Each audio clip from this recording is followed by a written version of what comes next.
हाय। इस वीडियो के अंदर हम सेक्शन 30 और सेल्स ऑफ गुड्स एक्ट को समझेंगे। इससे पहले हमने सेक्शन 29 तक खत्म कर लिया है। अगर आपने उसको नहीं देखा तो उसको जरूर देखिएगा। अब यहाँ पे हमारा ये जो टॉपिक था ये बेसिकली सेक्शन 18 से स्टार्ट हुआ था और सेक्शन 30 पे खत्म होता है। अब यहाँ से सेक्शन 31 से नया चैप्टर नया टॉपिक स्टार्ट हो जाएगा, उसको भी हम नेक्स्ट वीडियोज में देखेंगे। अब देखिए सेक्शन 30 जो है, सेक्शन 30 जो सेल्स ऑफ गुड एक्ट का है उसके अंदर दो सब सेक्शंस है। पहला सब सेक्शन जो है वो sale by seller in possession की बात करता है और जो दूसरा सब सेक्शन है वो बात करता है sale by buyer in possession. अब देखिए यहां पे जो वर्ड यूज हुआ है वो क्या यूज हुआ है, पोजीशन। इसने ये नहीं बोला cell by seller in ownership. क्यों? क्योंकि जो सब सेक्शन 1 है वो बात करता है उस सेलर के द्वारा जो उस प्रॉपर्टी के पोजीशन के अंदर है। He is not the actual seller. मतलब जैसे ए एक व्यक्ति है, बी एक व्यक्ति है, ए ने बी को एक गुड्स बेचे, ठीक है। अब बी ने क्या किया, अभी उन गुड्स का पोजीशन नहीं लिया, अभी कहा कि तू ही अपने पास पोजीशन रख, मैं बाद में आके पोजीशन लूंगा। ए ने पीछे से क्या किया कि वो गुड्स किसी तीसरे व्यक्ति सी को बेच दिए। ए एक व्यक्ति था सेलर। सेलर कौन होता है ये सेक्शन 2 में हमने समझा था। बी एक व्यक्ति था बायर। इसने इसको गुड्स बेचे, मतलब कि ऑनरशिप किसकी हो गई, बी की हो गई। लेकिन अभी वो गुड्स किसके पोजीशन में थे, ए के पोजीशन में थे। ए ने पीछे से क्या किया, वो गुड्स सी को ट्रांसफर कर दिए। किसको ट्रांसफर कर दिए, सी को ट्रांसफर कर दिए। तो ये बात करता है सबसेक्शन 1। तो यहां पे क्या होगा, सबसेक्शन 1 को रीड करेंगे हमें समझ आ जाएगा। ऐसे ही सबसेक्शन 2 में क्या होता है, sale by buyer in possession. यहां पे भी किसकी बात हो रही है, पोजीशन की बात हो रही है, ऑनरशिप की बात नहीं हो रही। मतलब कि सेल किसके द्वारा की जा रही है, बायर के द्वारा की जा रही है। अब अगर मैं एग्जांपल दूं तो इसके अंदर क्या बोलता है, जैसे मान लीजिए ए सेलर है, बी बायर है। ए ने बी को एक गुड्स सेल किए, लेकिन यहां पे भी कंडीशन थी हमारी कि जब तक बी पेमेंट नहीं कर देगा इसकी ऑनरशिप बी को ट्रांसफर नहीं होगी। लेकिन ए ने क्या किया था, वो गुड्स का जो पोजीशन था वो बी को दे दिया था। जो गुड्स का पोजीशन था वो बी को दे दिया था, लेकिन ऑनरशिप अभी बी के पास नहीं आई थी। अब बी क्या करता है, उस ऑनरशिप के आने से पहले ही वो गुड्स तीसरे व्यक्ति सी को ट्रांसफर कर देता है। B is not actual owner right now. अभी वो उसके पास ऑनरशिप नहीं है उसकी, ही जस्ट हैव पोजीशन। उस पोजीशन के अंदर ही उसने गुड्स जो है तीसरे व्यक्ति को ट्रांसफर कर दिए। तो अब यही दो क्वेश्चन अराइज होते हैं, ये जो तीसरे व्यक्ति को गुड्स ट्रांसफर किए गए, यहां पे सेलर के द्वारा, यहां पे बायर के द्वारा, तो ये तीसरे व्यक्ति का राइट क्या बनता है। इन दोनों सेक्शंस के अंदर हमें ये बात बताई गई है। तो आप अपने बेयर एक्ट को खोल लीजिए, हम रीड करेंगे और समझेंगे। इसके बाद हमारे पास दो केस लॉज आते हैं। ये केस सबसेक्शन 1 का है और ये केस सबसेक्शन 2 का है। जब इन दोनों को समझेंगे तो हमें और अच्छे से समझ आ जाएगा। अब देखिए सेक्शन 30 क्या बोलता है, सेलर और buyer in position after sale. Seller और buyer in position after sale, मतलब कि सेलर और बायर दोनों में से कोई एक व्यक्ति जो किस चीज के अंदर है, पोजीशन के अंदर है सेल के बाद। एक्चुअल अभी उनके पास ऑनरशिप नहीं आई है। अगर सबसेक्शन 1 को रीड करते हो तो सबसेक्शन 1 क्या बोलता है, where a person having sold goods. जहां पे एक व्यक्ति ने where a person having sold goods, यहां पे यही चीज हुई। Continue or is in position of the goods or of the document of title of the goods. यहां पे अभी पोजीशन इसी व्यक्ति के पास है, उसका पोजीशन, टाइटल ऑफ गुड्स, इस तरीके की कोई भी चीज अभी उसी के पोजीशन के अंदर है। सेल हो चुकी है, ऑनरशिप ट्रांसफर हो चुकी है, लेकिन इसके पास अभी पोजीशन है, इसका किसके पास, सेलर के पास। The delivery or transfer by that person or by a mercantile agent acting for him of the goods or document of the title under any sale, pledge or other disposition thereof to any person receiving the same in good faith। अब यहां पे इस व्यक्ति ने, जो तीसरा व्यक्ति receive कर रहा है, ले रहा है, बाय कर रहा है गुड्स को, वो गुड फेथ के अंदर कर रहा है। गुड फेथ मतलब इस व्यक्ति को ये बात नहीं पता कि ये जो गुड्स हैं ये पहले से बिके हुए गुड्स हैं।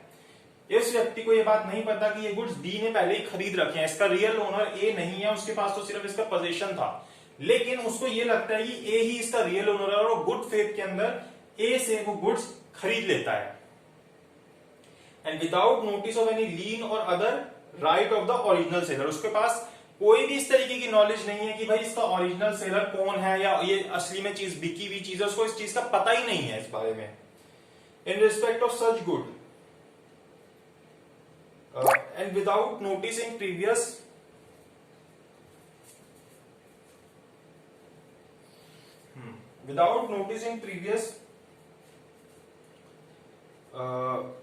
sale shall have same effect if the person making the delivery or transfer or expressly authorized by the owner of the good to make the same। तो यहाँ पे ये जो व्यक्ति जिसके पास ये जिसने गुड फेथ के अंदर लिया, इसको क्या मिल जाएगा, इस प्रॉपर्टी का गुड टाइटल मिल जाएगा। तो इस प्रॉपर्टी का टाइटल अब इसको मिल जाएगा। यहाँ पे जैसे अभी हम इस केस को देखेंगे तो यहाँ पे क्या होता है, दोनों में से एक व्यक्ति को तो सफर करना ही पड़ता है। क्यों? क्योंकि इसने फ्रॉड या मिसरिप्रेजेंटेशन जो भी बोलो की है, इससे कारण से एक व्यक्ति को तो लॉस से गुजरना पड़ेगा।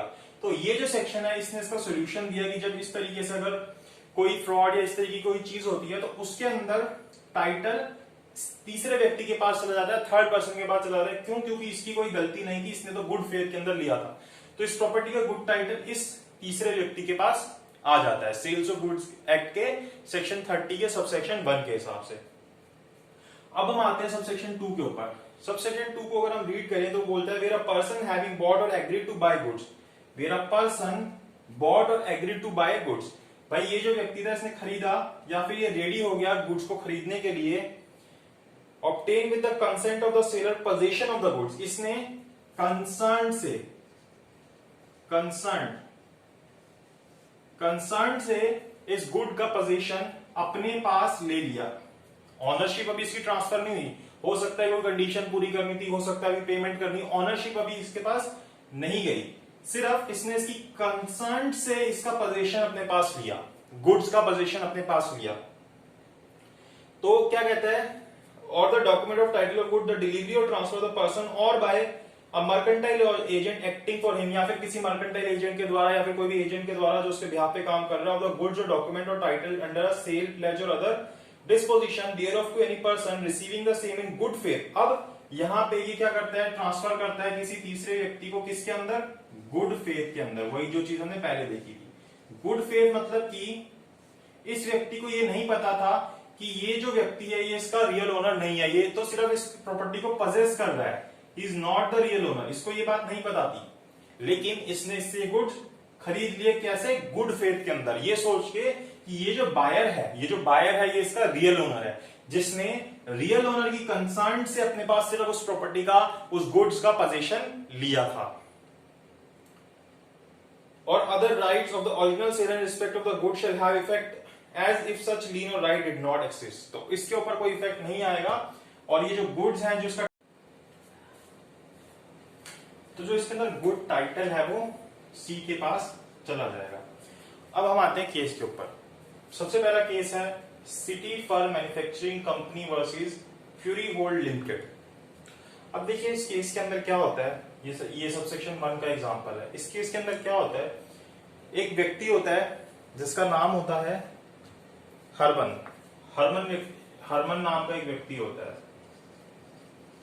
अब ये क्या करता है, ये कुछ गुड्स वगैरह लेता है जिसकी पेमेंट अभी इसने नहीं की होती, इसको वेयर हाउस के अंदर रखवा देता है। ठीक है। अब ये क्या करता है, हरमन जो व्यक्ति है उन गुड्स को जाके इसको बेच देता है city fur manufacturing company limited को, और बदले में इससे बिल ऑफ एक्सचेंज ले लेता है। अब बिल ऑफ एक्सचेंज क्या होता है ये आपको पता है। बिल ऑफ एक्सचेंज के अंदर पेमेंट अभी नहीं की जाती, फ्यूचर में पेमेंट होती है। मतलब ये इससे साइन करा लेता है कि भाई तुम्हें को इतने दिन में, 5 दिन में, 6 दिन में, 7 दिन में, महीने में पेमेंट करेगा। मतलब कि साइन कर देता है, जब मैं तेरे को आगे 2 दिन बाद दिखाऊंगा तो मुझे उसकी पेमेंट कर देगा। इससे बिल ऑफ एक्सचेंज साइन करा देता है, इसको गुड्स भेज देता है। अब इन गुड्स का पोजीशन अभी भी इसी वेयर हाउस के अंदर पड़ा हुआ है। तो एक तरीके से पोजीशन किसके पास है, हरमन के पास ही है इसका पोजीशन। ठीक है। अब क्या करता है, इसका पोजीशन हरमन के पास ही है, गुड्स इसने city fur manufacturing company limited को बेच दिए। ये क्या करता है, जाके अब क्या करता है, पीछे से फ्री होल्ड लिमिटेड के पास जाता है, फ्यूरी होल्ड, फ्यू होल्ड जो भी बोलेंगे, इसके पास जाता है। इसके पास जाके क्या करता है, इन गुड्स को प्लेज कर देता है, इसको प्लेजी बना देता है। ठीक है, अब क्या होता है, अब इन दोनों के बीच में डिस्प्यूट राइज होता है, भाई रियल ओनर कौन है, ये गुड्स तो मेरे पास रखवाएगा, ये कहता है इसने मेरे को बेचे। तो कोर्ट ये डिसाइड करता है एज पर सेक्शन 30 सबसेक्शन 1, वैसे तो ये इंडिया का केस नहीं है लेकिन हम इससे रिलेट कर सकते हैं इसको, कि यहां पे इसके फ्रॉड के कारण दोनों में से किसी एक को तो लॉस सफर करना पड़ेगा, लेकिन यहां पे ये लॉस सफर किया जाएगा प्लेंटिफ के द्वारा।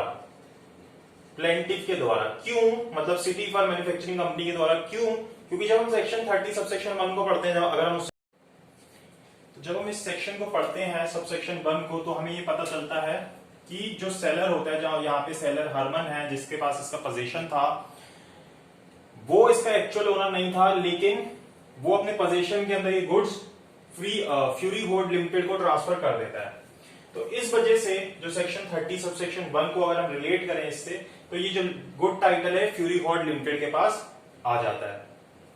तो ये बात हमें क्लियर होती है। फिर आते हैं हम सेकंड केस के ऊपर, central national bank versus United industrial bank. यहाँ पे क्या होता है, एक व्यक्ति होता है, इसको हम सबसेक्शन 2 से रिलेट करेंगे। एक व्यक्ति होता है भुइया, वो कहता है मुखर्जी से कि मैं आपको अपने शेयर्स ट्रांसफर करूंगा, उसके लिए आपको मुझे कुछ पेमेंट करनी होगी। तो वो जो उसके शेयर्स होते हैं वो एक बैंक के पास होते हैं, यूनाइटेड इंडस्ट्रियल बैंक के पास, और वो उसको डायरेक्शन देता है कि जब आपसे मुखर्जी मेरे शेयर्स लेने आएगा तो आप तभी उसको शेयर्स देना जब वो पेमेंट कर देगा। मुखर्जी जाता है बैंक के पास, और वहां के मैनेजर को धोखा देके शेयर्स लेके भाग जाता है। फिर वो शेयर्स लेके भाग जाता है तो वो जाता है इस बैंक के पास, सेंट्रल नेशनल बैंक के पास, और उसके पास वो शेयर्स गिरवी रख के 29,000 पे ले लेता है। अब यहाँ पे बात आती है कि इन दोनों के बीच में डिस्प्यूट राइज होता है कि ये शेयर्स असली में किस लिए, ये बोलता है ये शेयर्स मेरे हैं, ये बोलता है ये शेयर्स मेरे हैं। तो यहाँ पे हम देखें, जब मैंने ये सेक्शन बताया था तो मैंने बताया था कंसर्ट लेना जरूरी होता है उस पोजीशन के लेने के लिए। तो मुखर्जी ने यहाँ पे इस बैंक की कंसर्ट नहीं ली, एक तरीके से थेफ्ट किया, क्योंकि वो शेयर्स को लेके भाग गया था। तो इसलिए ये जो केस था वो फेवर में आया यूनाइटेड इंडस्ट्रियल बैंक के। क्यों? क्योंकि यहाँ पे जो पोजीशन था वो कंसर्न से नहीं लिया। अगर ये कंसर्न से पोजीशन लेके सेंट्रल नेशनल बैंक के पास गिरवी रखता तो फिर सेंट्रल नेशनल बैंक इस केस को जीत सकता था। तो इस तरीके से हम सेक्शन 30 को समझ सकते हैं। वीडियो अच्छी लगी हो तो लाइक शेयर सब्सक्राइब कीजिएगा और कमेंट बॉक्स में कमेंट करके बताइएगा कैसी लगी, और कोई डाउट हो तो वो भी पूछ लीजिएगा।